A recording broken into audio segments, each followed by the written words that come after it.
Good evening. We'll just give everybody a couple more minutes. But, thank you for joining us. Just looking at the number of people that are coming in, it's still rising at the moment. So we'll just give it a few moments before we get started on the next part.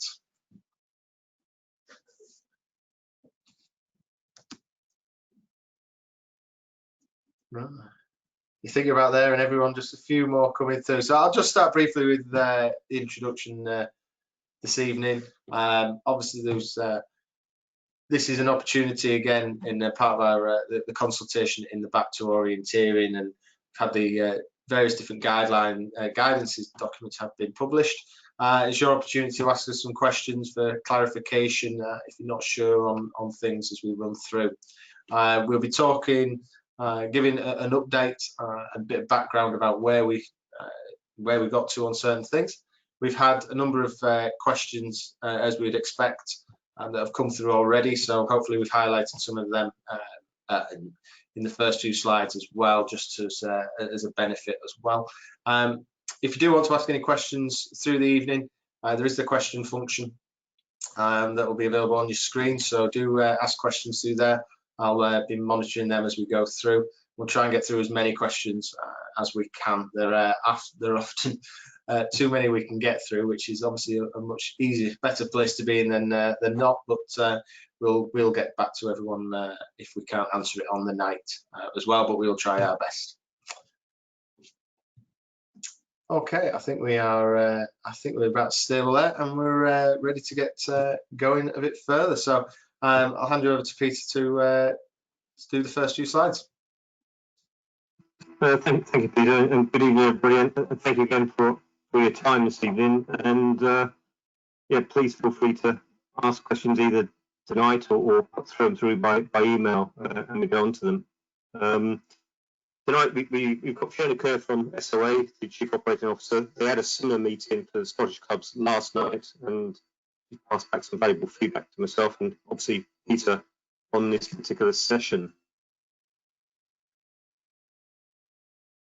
Just give you a quick idea of the agenda that I've put together, and I'm sorry, I apologise for using slides, but I think it's much more interesting than seeing a picture of myself. We've put this agenda together for this evening. A brief overview of the government regulations, and we're not going to spend much time on that, but it does influence how the guidance comes out at the end of the day. Let you know at what point we're going to review whatever guidance we issue out.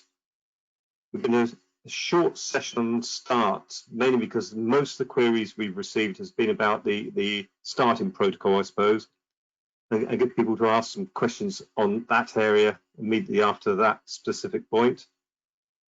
Then we're going to cover the entry and start allocation and payment support, and then in effect an open house of questions and then future events. So that's the agenda we've set up for this evening, and if there's something else you need to cover, please put it through on the chat. Okay, just brief bit of background again. I'd like to thank everybody who's contributed towards these guidelines. Many people have, an awful lot of time by staff and the board members on this, and from clubs as well. And I really hope that this does clarify some of the unanswered questions that you have at the clubs. Some of you may see the guidelines as being a bit over-restricted, especially when you consider what you see, what happens actually out there, be it the shops or in other sports or events.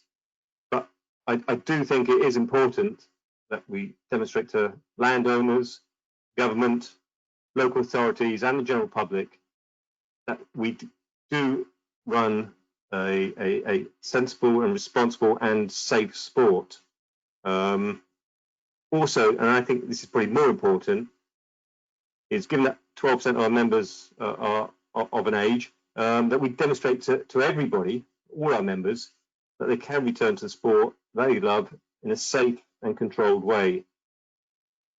Now, the guidelines are looking at smaller events, but we will see as the government restrictions ease, and they seem to ease every day, and as you become more familiar and confident and we've received feedback from you as well that hopefully we are able to relax some of the restrictions as we go along. But like I say, we're not always in charge of some of the guidelines that come out, and they take us by surprise as much as you do as well. And the last point I'd like to make is that different organisations are interpreting government guidelines in a different way, and it's something we have to live. And I think it's probably quite important that when we're dealing with people that aren't familiar with the sport, that we can explain it to them in a way that they may understand. And certainly we've used golf as an analogy in the board. Brief overview of the government guidelines. We've actually been dealing with 5 governments, all devolved responsibilities for COVID. So it's been very, very difficult to keep on top of this, and I think it's going to be more difficult going forward because I think the changes are going to be made quietly. So it's going to be much harder for us to maintain an overview and understanding of the situation.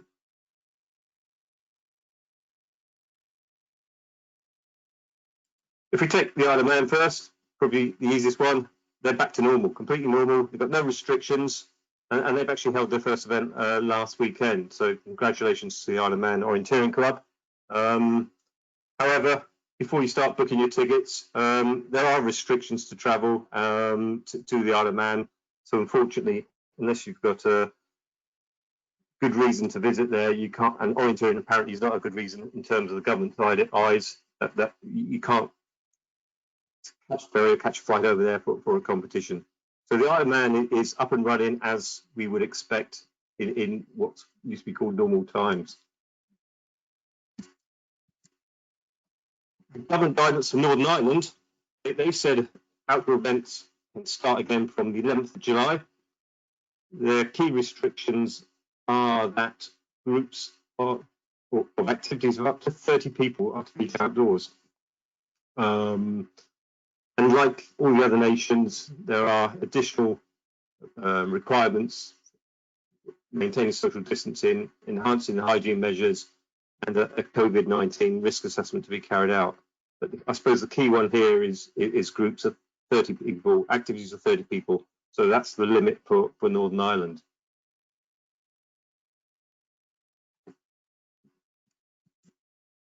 Government guidance for Wales. I have to say the announcements in Welsh government have been quite hard for us to pick up. They've been doing it very quietly, really, and I think they've imposed some of the strictest measures of all the nations. But in a similar way to Northern Ireland, the government have restricted activities or competitions to 30 people.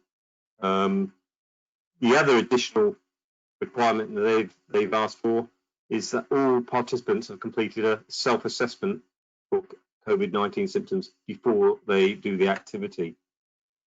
But other than that, they're very similar to the Northern Ireland ones. In Scotland, they've taken a slightly different approach. The Scottish government have recommended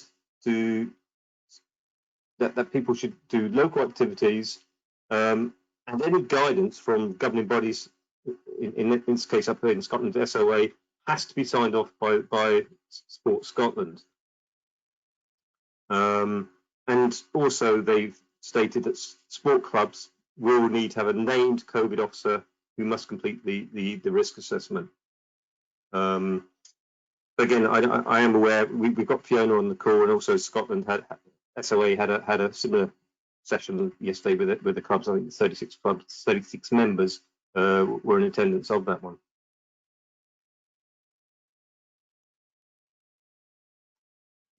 In England, we've got a different approach. The key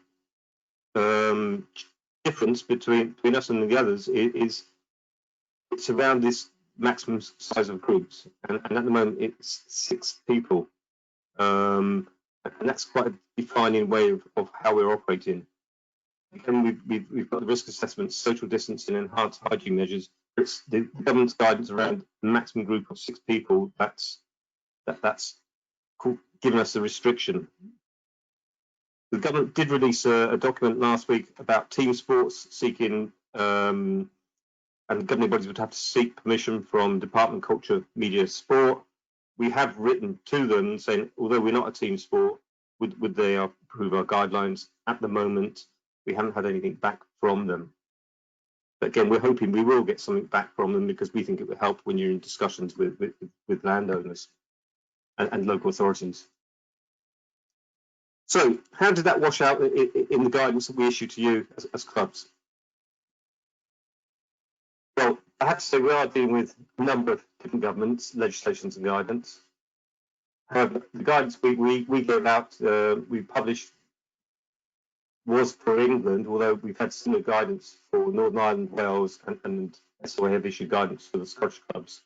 Again, the important thing is we've got to return to the sport and give members a safe experience, and also satisfy stakeholders, be it landowners or local authorities, that we are taking reasonable precautions.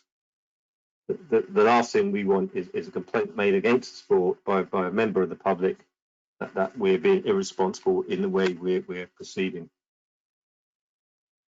There are some basic principles that we've put in place to demonstrate that we're going to adhere to the government guidance. I think the first one is a pre-entry system is required, which gives start allocation and ideally some form of prepayment system. This is required for a number of reasons. One is so we can demonstrate that we're not exceeding the maximum numbers attending an event. It can help the organisers with the flow of competitors.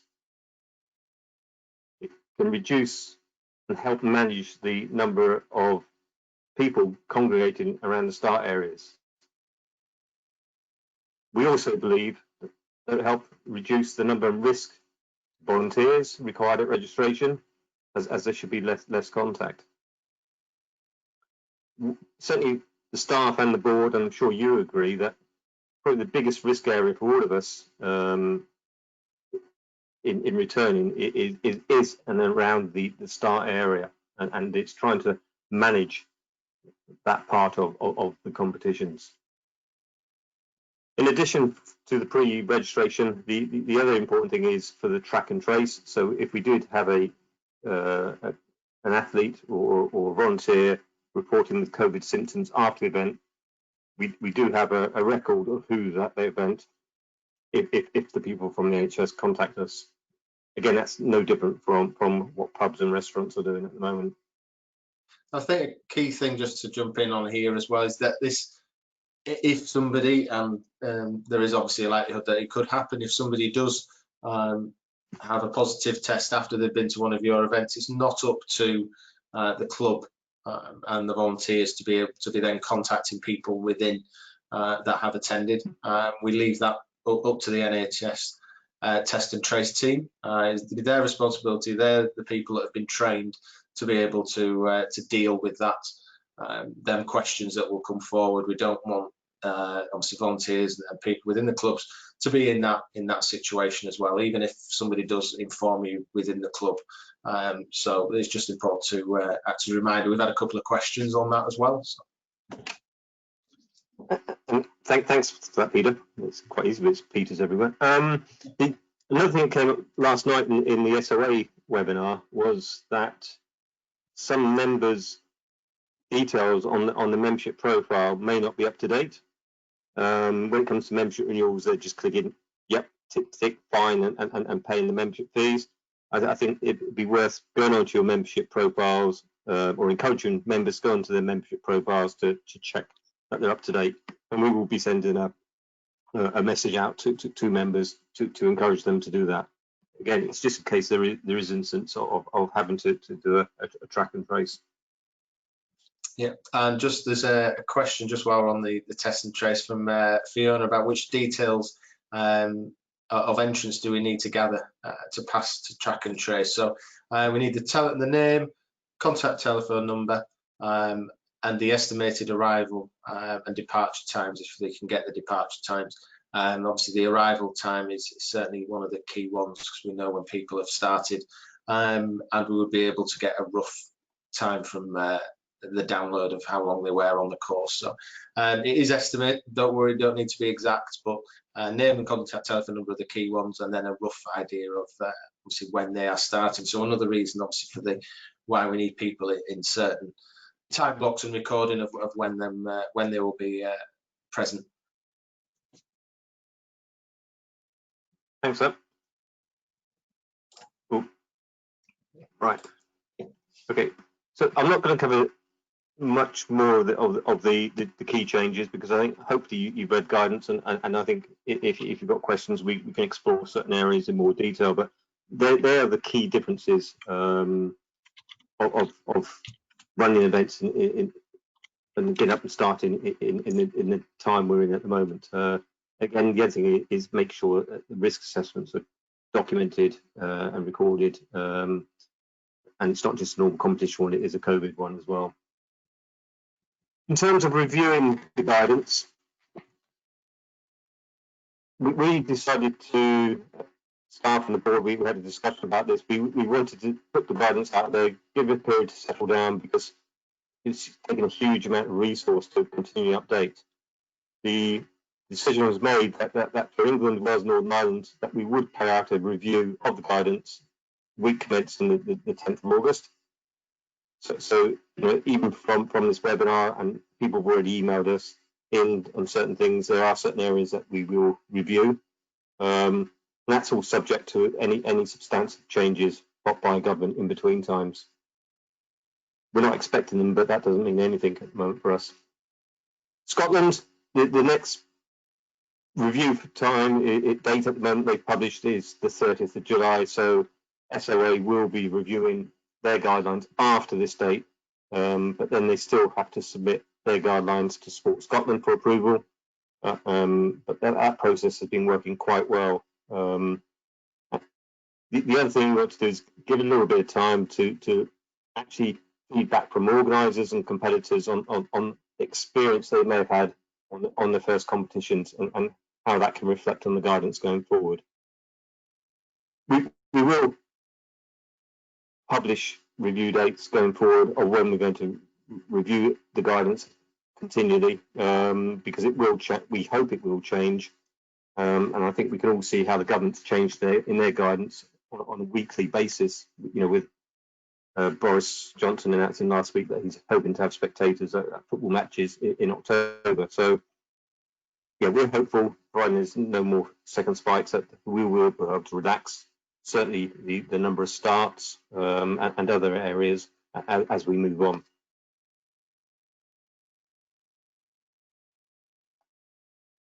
Right, the starts, which is probably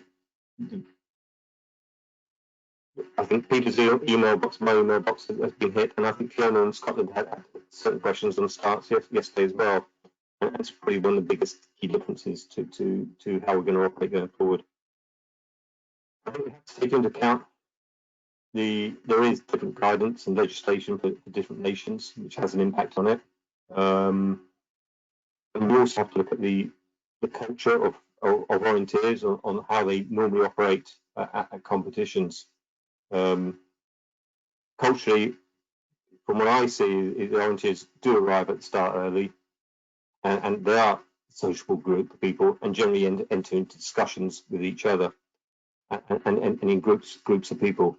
Now, if you consider a photographer there, a member of the general public, taking a photograph of that and sending it off to Public Health England or local authorities or even ourselves, it could cause us problems. So this is very much around trying to control not necessarily the people on the start line, but the people gathering to start. It's the pre-start area. Northern Ireland and Wales, in some respects, not such a problem, because they've got a maximum of 30 people at an activity or event. They're limited to that number. Scotland's guidelines, which were agreed with Sport Scotland, and I have to say, fantastic piece of work by SOA, because we're one of the first sports in Scotland to get up and running. So they've done a really good job on that. The agreement reached with Sport Scotland was, at this time, a maximum of 30 per hour at the start. In England, we feel you can do 40 per hour. And I will put in the slide here a maximum of 2 socially distanced separate starts, because I have seen some comments on emails and other areas that people are looking at multiple starts. The guidance at the moment is restricted to two starts.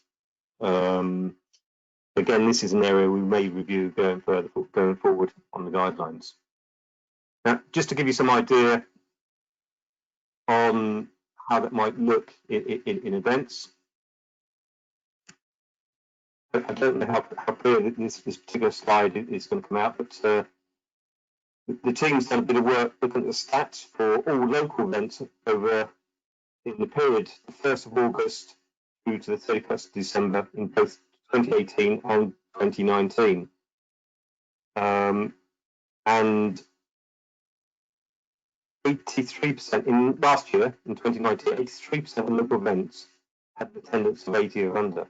So in effect, 83% of events last year you could have run start window of 2 hours and get most of the people through. If you look at it over 2 years, it was 81.3%. So most local events are small and can be managed in a 2 hour start window, which we think it is appropriate. As you go to regional events, obviously some of those are much bigger. And again, we did it over the same period of time, so 1st of August to 31st of December over the previous 2 years. There it demonstrated that 60% of all regional events could work with 2 starts, but the start window would have to be 2.5 hours if in this guidance. And again, I expect this is one of the areas that we may be able to move on, but initially we need to put events on safely. It's different for all of us, so we've got to learn from the experience. I would apologise that I haven't got figures here, separate figures for Wales, Northern Ireland or Scotland. This is UK figures rather than English figures. So most local events, 83% of local events can be run within a 2 hour window. And even on last year's figures, 61% of regional events can be run on a 2.5 hour window with 2 starts. I'll take a deep breath and a swig of squash. I'm happy to take any questions certainly on the starts for what we've covered so far. Yes, we've had a couple, so forgive me if I'm not looking through the screen. Just obviously reading the questions that are coming through. So we'll have Stevens asked, if we interpret the 30 people rule as 30 in the forest, will that not tend to create a potential solution where there could be more than 30 people waiting to start, since we cannot control the length of time people take to complete a course? Initially, we are looking at the key pinch point of the start, and once people are through the start, they could be running in many different directions, choosing their own routes and such through there. So when people are out, as you say, within the forest, social distancing becomes much easier to manage in that respect. So once people are through there, they'll be running at different speeds, and it's the responsibility of everyone taking part to make sure that they are at distances coming through. Nathan, so I could come back on that one. I think that question's come from Northern Ireland, and it's an interesting question because in Northern Ireland they went back to competitions last weekend for some other sports, and the maximum number of people in an activity was 30. And there was I am aware that was a big competition at the weekend that, in effect, they had multiple starts of 30 people. This wasn't orienteering, by the way, it was another sport. Multiple starts of 30 people, and it was actually, I think it was on the news actually. So again, this is how we're seeing different people interpreting government guidelines. So this is something we can look into in Northern Ireland to see if there's any pullback on that one.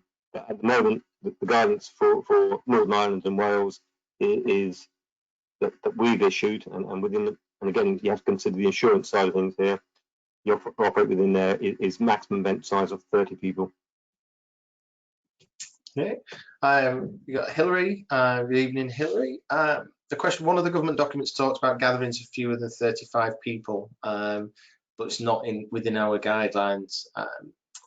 It's not more than 6 people at a time to be together. Is the 35 people in a gathering not relevant because orienteering is we move around? The guide, yeah, this is where you got like weddings and funerals. You can have I thought it was 30 people on those as well. The guidance we're working on is return to outdoor recreation and activity. I might have that slightly wrong, the title, and that's the one that we're having to work with. It may be that if we get certain permissions from DCMS, we may be able to change that. But certainly, the one piece of guidance that's driving us at the moment is return to outdoors sport activity, outdoor recreation activity. I think is the guidance we're having to adhere to. We have just there's quite a few coming through, so just make sure they're. Well, I thought there would be on this one. Just at the moment. So let's So Colin, England Athletics have new guidelines permitting leader-led groups of leader plus 12 in a COVID-safe run outdoors, risk assessment, contact details, and such. And I think it also links in with Peter's comment as well. So do we think the Football Association irresponsible in allowing clubs to hold sessions where physical contact is permissible? And it's talking about playing within a group that are over 60s at the same facility at the same time and such. And obviously the our guidelines may not come across obviously as allowing that many people to take part, especially when you look at football like that. I think the key thing with football to address here is that football have had different guidelines approved by DCMS, and they've done a lot of work through there, which obviously we've been trying as well. But football has got a bit of a jump in that respect. And it's how some of the different sports have had guidelines signed off. So we are trying to get ours approved as well, but different team sports are putting different restrictions in place at the minute. Yeah, and I think you spot on. It's different sports having their guides signed off by DCMS. Certainly speaking to Sport England last week, I think DCMS were quite surprised at the number of different types of governing bodies, and so they've been swamped at the moment. I think they only thought there was about 4 sports, and I think they've been horrified with the number of requests they've had to review guidance. But I would emphasise that even if we don't get DCMS approval, we will go ahead with the 1st of August start on these guidelines that we've issued because we feel comfortable with them. We feel they're right for the sport and will give us a safe environment to operate with. Yeah, I think the key message that Peter alluded to earlier as well is we've got to people. There are people out there that feel very comfortable with going outside. There are people that feel very nervous and vulnerable at this time as well. So we've got to be able to demonstrate that we've got a safe sport, a responsible sport, and be able to demonstrate that we have taken these steps, safe steps, to make people feel as comfortable and enjoy sport as much as they can in the environment. So, yep, some of the other ones we can we'll catch up on, and we'll move on to the next bit. Okay, just to move on to thank you for that, Peter. And again, like I said, if we don't answer your question now, please come back to us either tonight or tomorrow, or whenever you've got a bit of time. Just some of you would have attended the seminar on entry systems run by Peter and Natalie the other week. It's really just to update you where we are with that. We are in, I'd say, pretty advanced talks with a couple of proven and established entry systems. I don't think you need to be a mastermind champion to know who they may be. I can't issue out or tell you what the costs are at the moment because we haven't signed contracts with the organisations. But it's really looking at to cover some of the admin costs that they would pass down to clubs.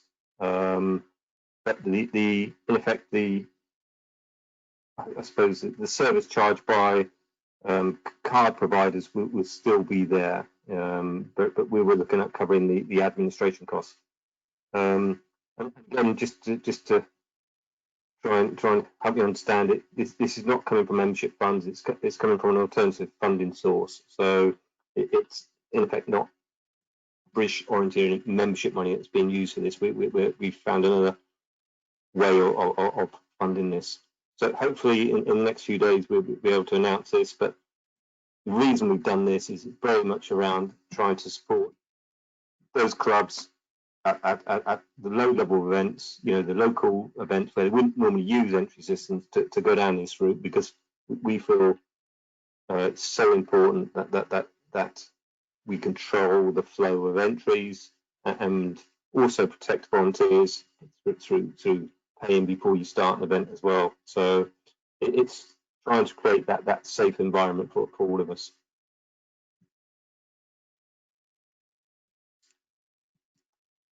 Right, now I'm open house for questions. Anything else at all? Yes, there's a few coming through. I was just going to come in onto this. So wow, Peter, I've got another question. I've got one here already up, so I'll give you a chance to gather your thoughts. Yep. We had a question through, I think yesterday or this morning, how the guidance doesn't make any distinction between urban and forest events. And all we say is, yes, the advice is for both settings, or 3 settings even. But again, within the planners section, we have advised that planners should avoid planning courses that go through areas likely to have gatherings of general public. And this is where we feel that you and the clubs have got the local knowledge and are best placed to decide where to hold events. We've felt very much that if we gave a blanket ban to no urban events, then this may restrict some events that could actually run, because they're not, although they're urban, the general public aren't around at the time you might be running the events. We're also aware that it's been a number of parks where councils have said no to orienteering due to the high level of demand from the general public. And I'm sure we're going to have similar comments from forestry commissions or other landowners, where they're trying to find the right balance between general public use and events. So really here is, use your sense, use your local knowledge, and select the ones that suit the sport and are the quietest. Okay, dear. I think there was one more just after that, and then I've got a few questions lined up here as well. We had questions. I've had a couple of emails on this about landowners.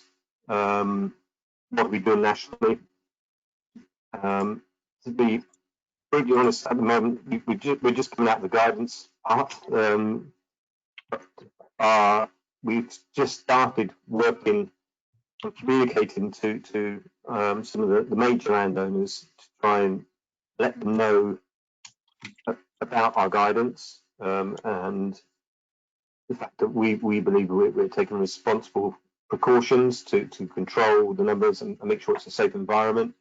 But we also fully understand that in clubs, sometimes it's quite hard locally to get in touch with people, because quite a number of people are on furlough. But again, when you're contacting clubs, contacting landowners, if you feel a landowner doesn't get orienteering, we would suggest approaching them and giving them an analogy of something like golf. And so orienteering in some respects is a bit like golf, that you could have 50 cars in the golf car park. People go to the tee at an identified time in small groups of 6 people or 4 people, and then go out on the golf course. And then on the golf course, you've got 18 times 4 people, which is about around about 80 people on the golf course at any one time. But they're all maintaining social distancing, and that's allowable in the government guidelines at the moment. We find people understand golf and they always understand orienteering, so feel free to think of ways of explaining the sport to them, because if they just see a big number of 80 or 100 people turn up to do an event, it could put the fear of God up them and might just say no. And I think it's a way of trying to explain to them how the sport can be managed and run safely. Okay, let's go into some of the questions that are coming in. So many thanks for people that are sending them in. There's still plenty of time to get a few more in. We'll go with Peter since there's quite a few asking name Peter. So several national events are in the fixtures calendar for November. In normal times, they will expect at least 500 entries. And so we'll need more than 2 starts. Will extra starts be permitted? Today, no.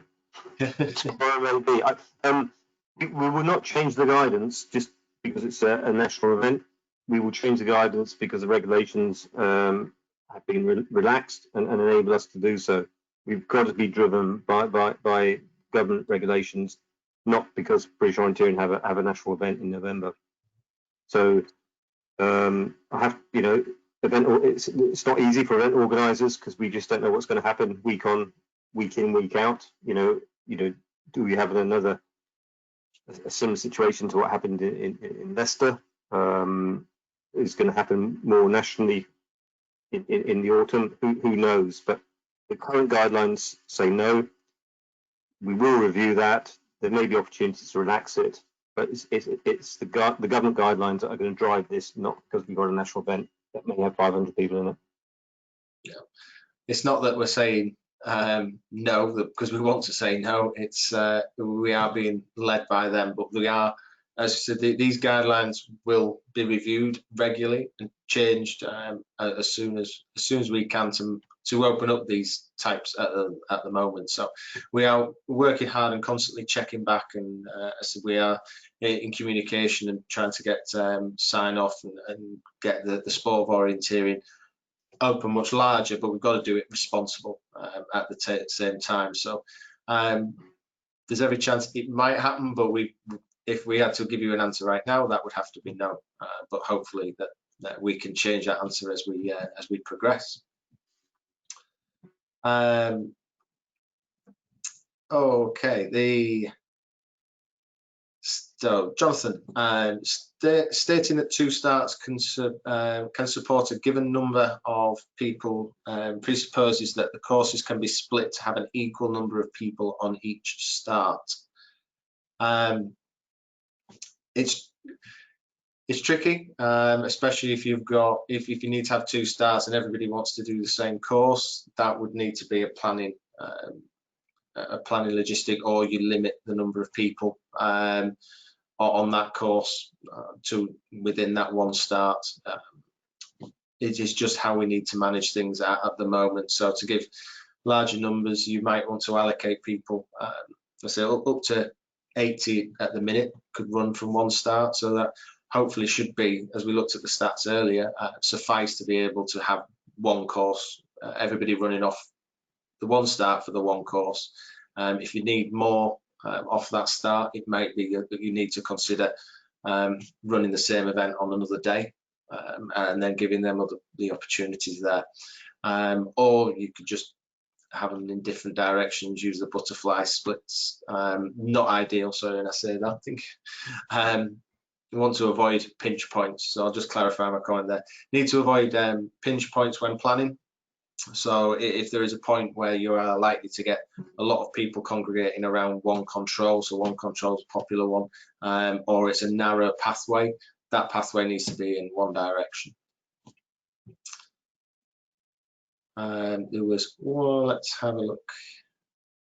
Yes, so Alan Jones, can entry on the day be allowed through a pre-entry system? So if somebody arrives at the event not having entered, may they use their own phone to access the pre-entry system and enter themselves there and then? Alan, for me, I'd love this. It's a bit like going to Screwfix, isn't it? You go to sit in the car park and order a new hammer or something, but or new tool.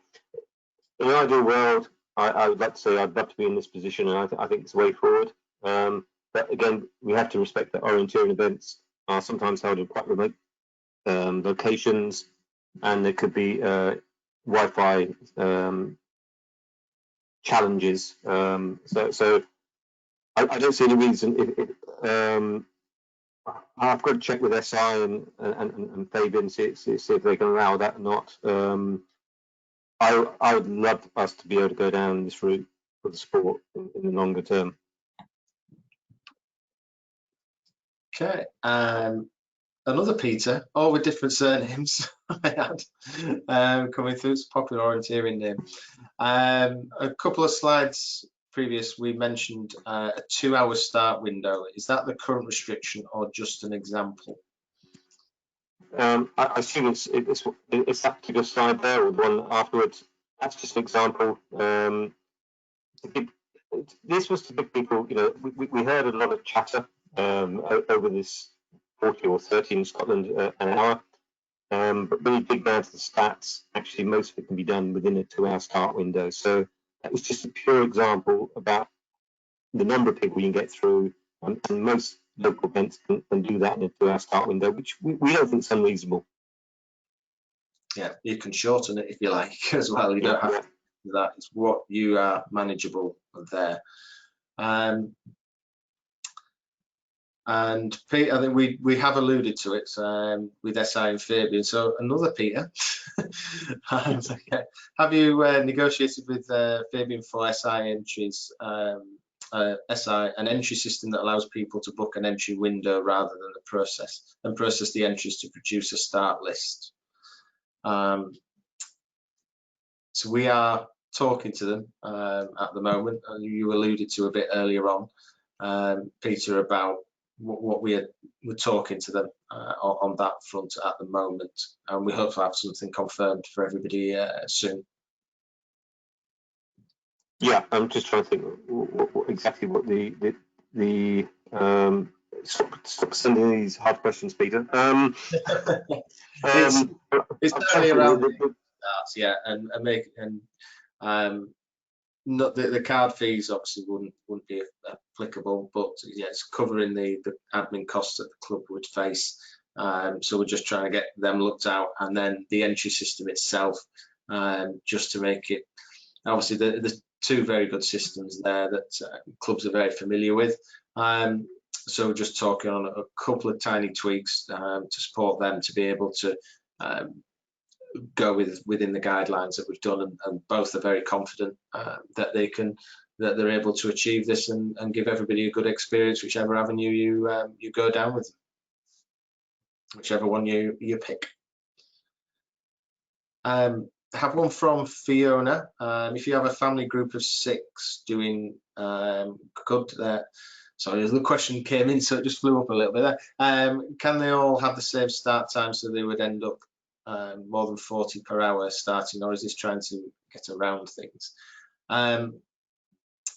If you have a group going round, if they are going round individually,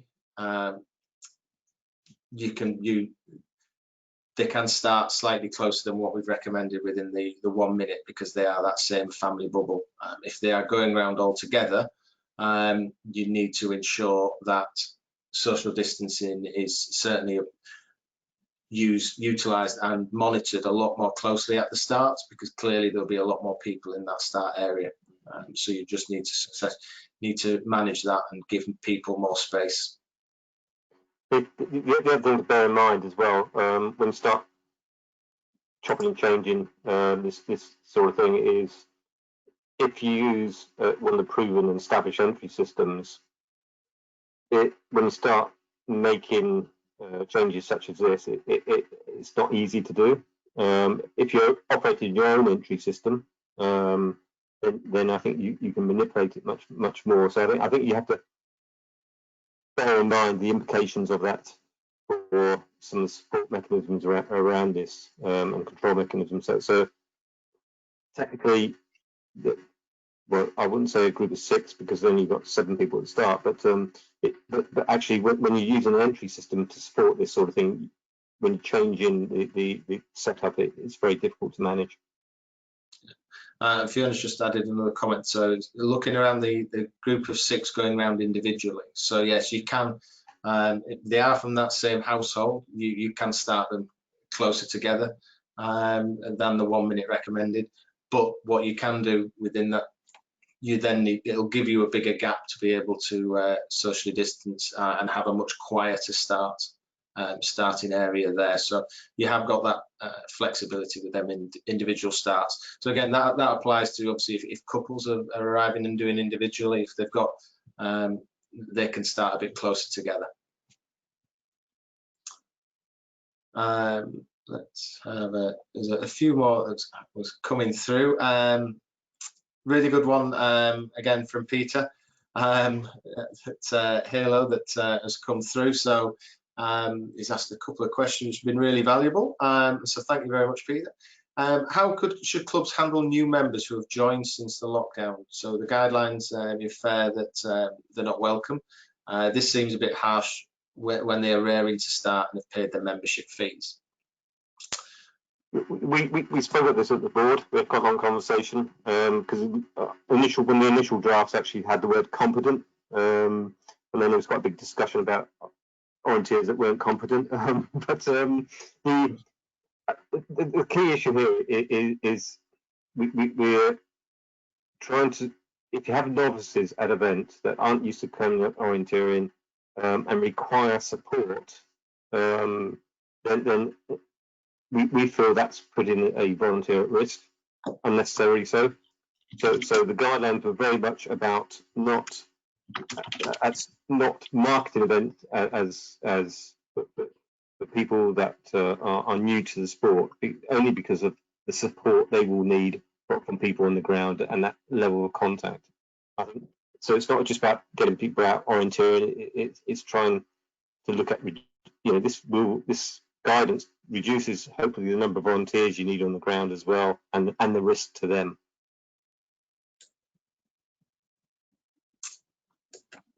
Okay, let's I will scoot up. There was an early question from Terry. So how do we deal with running events using MapRun with the same format? So I presume, Terry, MapRun is replacing the physical controls. So if we're looking at an event with MapRun as opposed to putting out the kites and different controls,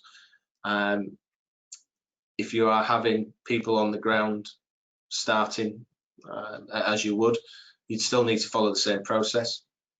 If you are from home and sending out people a password, for example, to access the map in their own time, you're not going to be able to physically control the time and when they do that, and that will be up. That's an individual decision of when they do that.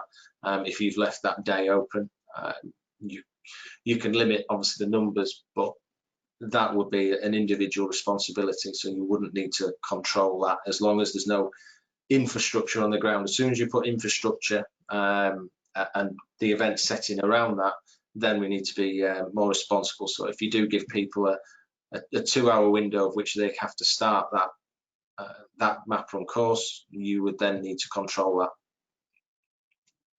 I think if there's anything else to add on that one, Pete? No, it's depending if the MapRun supported or not, and if it's supported in the guidance sits. One from Stephen as well, which we'll chase up. We'll check for you. I think it's with regard to the guidance with SI. It does not appear to recommend that units are in beacon mode, which would promote the use of SIACs. So we'll check that one. I'll follow that one up for you. Certainly the guidance from SI, that was written by SI, not ourselves, Stephen. So,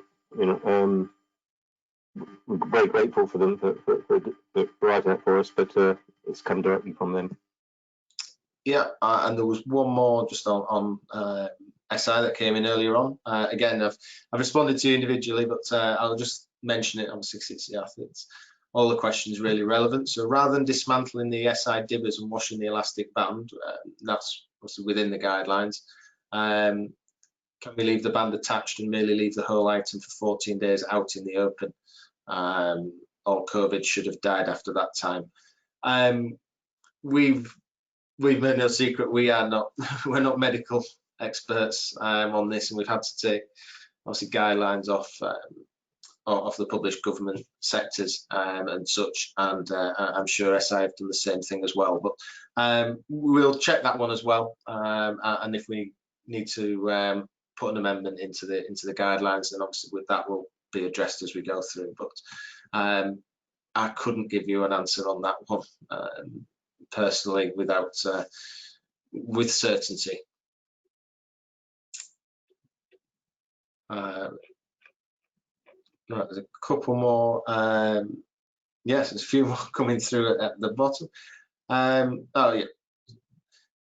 I'm going to count how many Peters, because there's another new Peter that's just popped up as well. Can you expand on how you see download operating, given the need to keep computer kit undercover and potential troubleshooting for runners on wrong course, wrong dibber? Was that last bit? So yeah, so I think there's a couple of questions here. So how do we see download operating to start off with? Certainly with obviously the famous British weather, and then the second part is troubleshooting. So obviously if somebody has a perfect run, downloads, it's a fairly simple process, but if they've been logged on the wrong course or the wrong dibber, there's sometimes a delay in people downloading as it's corrected. Really the download is not one that it is covered in the guidelines. The key thing is just managing social distance. Nobody can control really how long they're going to be out there. Everybody will compete at different times. Spreading people out from the start is key here, and everybody will come back at different periods in front of others that have started in front of them. Just need to make sure that people taking part are conscious of social distancing and keep that apart. Some people I've seen advice where they will be downloading from their car and having a control either on the table that's fed through the window. If there are troubleshooting and with regard to the wrong course and wrong dibber in that respect, it may need to be something that's looked at later on. Hopefully it can be a quick fix. If it is, then there's time, but I think clubs obviously will need to be aware that if there's starting to be a queue forming, it might need to be something that's looked at a later date. Or certainly, you know, I'm nowhere near expert on downloading, and I don't know too much about it, but talking to people, one of the key things is the length of cable you have from the person doing operating the downloads. Make sure that's as long as possible, ideally more than 2 meters, so they're separated. I think if it goes along with results, don't publish results at the event. If you have queries, I think they should be taken offline and discussed afterwards via email or Zoom or other methods. I don't think we're in an environment that allows those sort of discussions, and I don't think it's right to have those sort of discussions at events at this stage. Yeah, we've got a couple of examples where Slow are looking to utilise a plastic screen like they've got in shops to separate volunteers and competitors that download. Again, it's looking at different areas and what we can learn from other sports as well.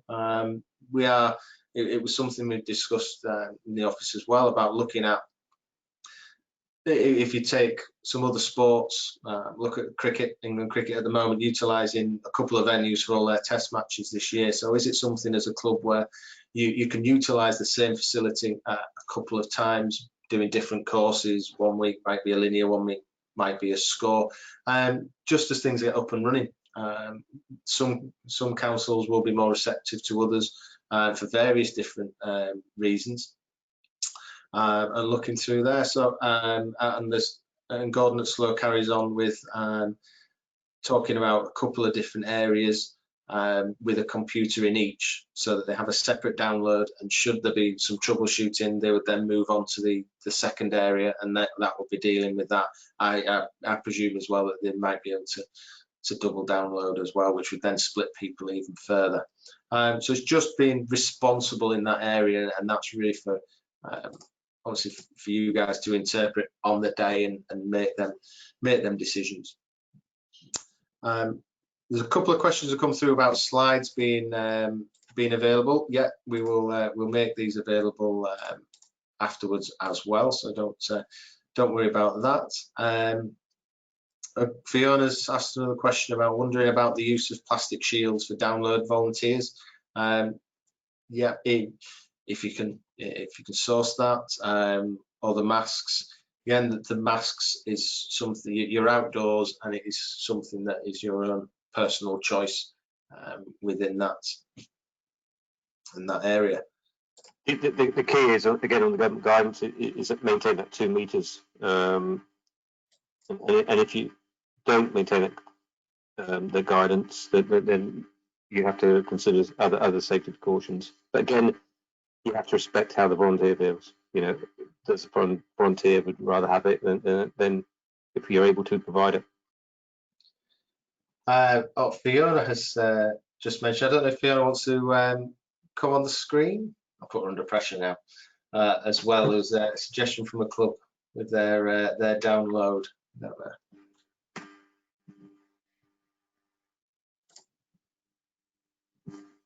I'll see if she's available.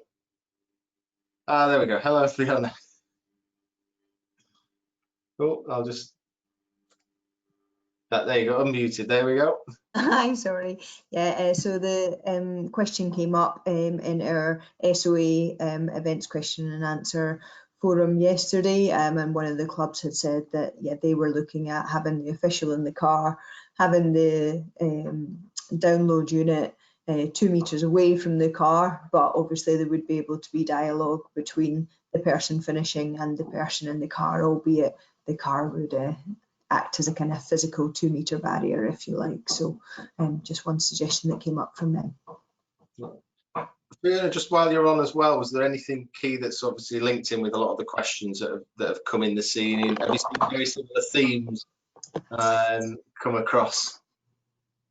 Yeah, very similar. I guess from the Scottish guidance, it was around where the maximum of 30 people per hour came into, because that's slightly different from Scottish Government guidelines. But as Peter has explained, we have to go through Sport Scotland and get approval, and that was where they were comfortable at, based on angling and golf, who are the only other 2 sports that have approval to run events, and that kind of fits in with the kind of right numbers for those sports as well. But yeah, the questions are very much the similar nature than what we dealt with yesterday. And there was a lot around talk around starts and start frequencies as well. And yeah, I think very similar queries came up, and yeah, similar answers seem to have been given. So that's good consistency across. Excellent. I think there was just a couple. We've got a couple more questions that just popped through as well. Sorry, they were just short, so it disappeared up the screen a bit quickly. So we have Lindsay just asking, what are the guidelines for handing out maps on the day? Oh. We haven't really covered that in the guidance. It's brief at the moment, but yes, I think we could go through. Fiona, have you look ready to? Yeah, again, it kind of came up. So we have said again through our guidance in terms of setting up the start area, putting out the maps, that the individual would obviously have to wear protection, including gloves.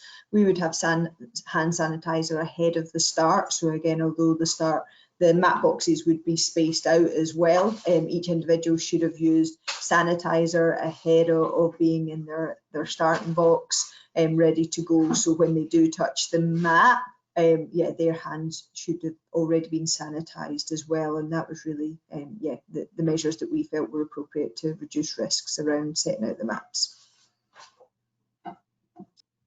Yeah, I don't think there's anything for us to add on there. Just being safe and clean as we run through. Ian has come forward saying, going forward for large events, is it worth considering holding them over more than one day? Yeah, certainly a sensible one, and we just encourage you to think about, encourage clubs to think about how the events, and yes, there's more volunteer time running it over a couple of days, but it's just adjusting to change and how things can be done slightly differently. And just approaching in that respect. There was a question here that's just coming through as well from Barbara. Told to keep some gaps for late arrivals. Are these part of the 10 per 15 minutes or are they extras? I can take this one on if you like, Peter. Yeah. Nodding over it, yeah. So yes, there's the 10 registrations, let's pair the 15 minutes. Yes, there's extra time built in there to spread people out, but if somebody does arrive late, it will be a case of asking them to be patient and waiting for the gap. So if everybody's arrived in the next block, for example, they can obviously go, but there should be a 5-minute window there to try and spread people out. So you'd be able to slot people that are late in there. We're not saying that if somebody misses their either allocated start time or the allocated start window, that they can't run. You just might have to ask them to just wait until there is wait until there's a gap that will be coming up. So hopefully by building in extra time through there, that clubs will be able to start people off. And I imagine it's the same with Scotland as well. Yeah, we were slightly stricter as well in saying that we would obviously encourage members to be there at the appropriate start time, and that they wouldn't necessarily be guaranteed a run if they weren't at this moment in time.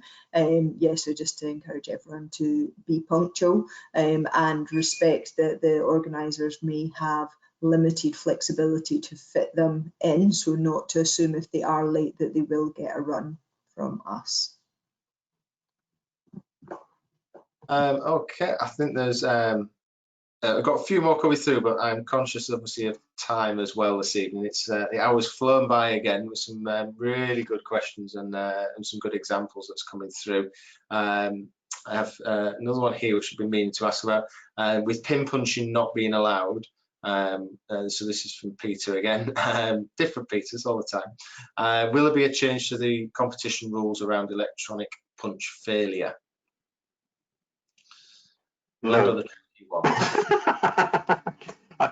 I think we just could be, if electronic punches fail, then we're going to have to live with that, and that's a consequence of the environment we're operating in. I don't see how we can get around it, to be brutally honest, to prove that somebody's gone round in the right order if there has been a failure of a control site. I will speak to Chris Phillips and ENCC just to see what their view is.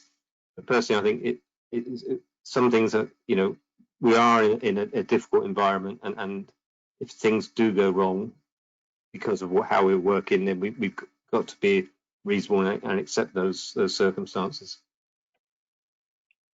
Okay, and there's yeah, so yes, I'm just having a laugh at Fiona's comment here about just read about the one-way system at assembly. Organising orienteers is like herding cats. But I think there was. I'll finish. Apologies, there's a couple of questions that we've not been able to get through tonight.